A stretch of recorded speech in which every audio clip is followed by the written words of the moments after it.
Oke, Assalamualaikum warahmatullahi wabarakatuh. Saya Yoga Kusuma, NIM 250415033, Prodi S1 Komunikasi Bahasa Inggris dan Bisnis Internasional, ingin membuat review mata kuliah Introduction to Linguistics dengan materi yang dibawakan adalah Anthropolinguistics.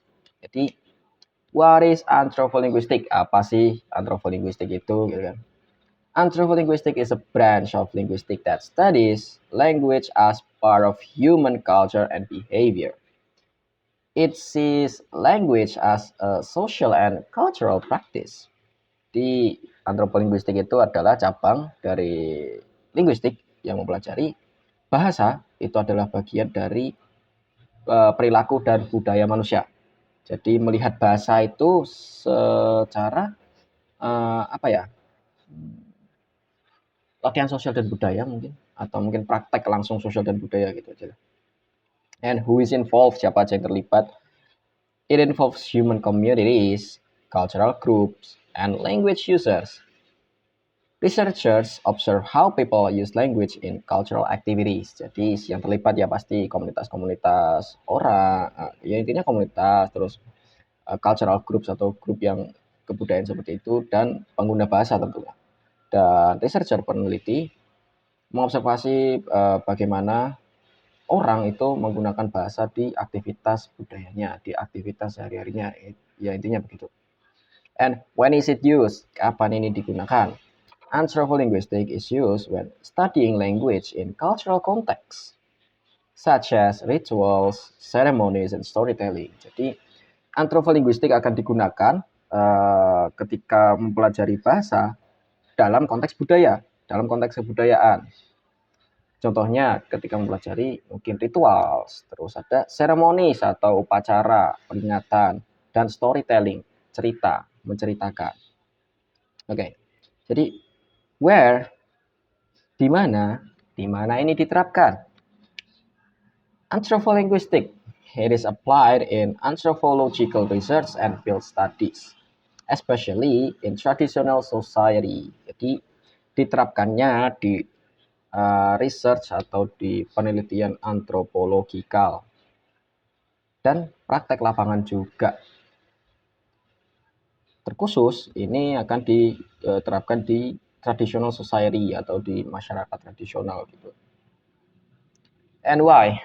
Why is it important? Anthropolinguistic is important because language shapes and reflects human culture.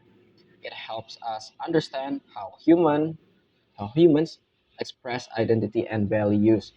Jadi anthropolinguistik ini penting karena bahasa itu membentuk dan merefleksikan kebudayaan manusia gitu. Dan ini membantu kita mengetahui bagaimana manusia mengekspresikan identitas dan nilainya. Gitu. How, bagaimana cara kerjanya gitu kan, dan contohnya the anthropolinguistics works by observing real language use in cultural events. And for example, ceremonial language often has symbolic meanings beyond daily communications. Di anthropolinguistik ini cara kerjanya itu dari mengobservasi bahasa real language, bahasa real yang digunakan ketika cultural events atau acara kebudayaan gitu loh. Ya tadi ritual, seremoni, storytelling dan lain sebagainya. Dan ada contohnya juga ceremonial language atau bahasa upacara gitulah. Itu biasanya has symbolic meanings, mempunyai makna simbolik beyond daily communication yang lebih dari percakapan sehari-hari gitulah. Jadi mungkin kalau in a Javanese society, in a Javanese communities, they also have a different language that used in a ceremonial and a daily conversation. That's it.